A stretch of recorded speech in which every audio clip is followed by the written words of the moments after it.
hit another child at school, this will happen. Right. When you bite an adult at school, this will happen. So I think that it is important that there are consequences that are predictable for him, that he knows that if I behave in this way, something happens because the adults in my world are setting boundaries for me, and those boundaries are staying in the same place.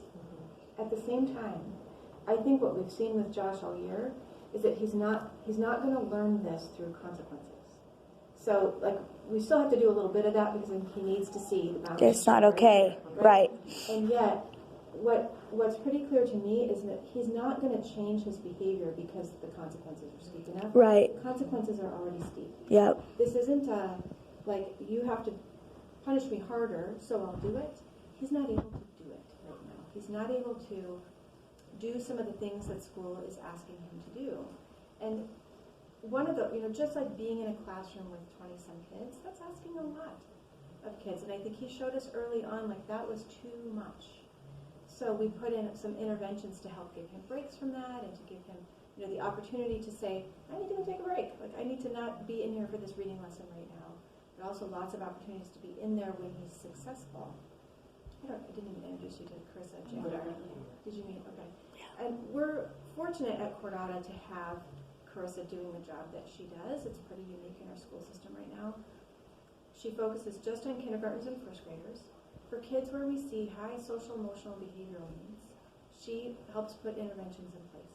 She kind of becomes the second teacher for kids where their classroom and their classroom teacher is still their home base, but she comes alongside them and works together. So kids can have a motor break at a time of the day when they just need to get out and move their body. They can have a system where anytime they ask for a break, it's honored, and they can come out and do something that's calming.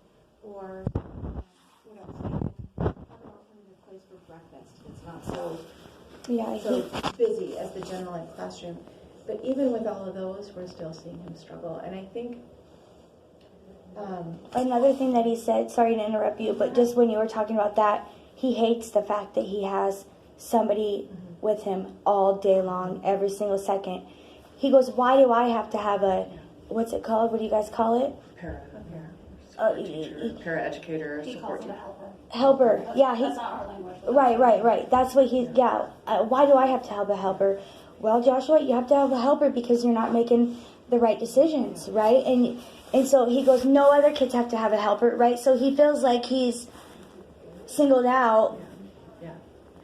Yeah. But he knows why. He has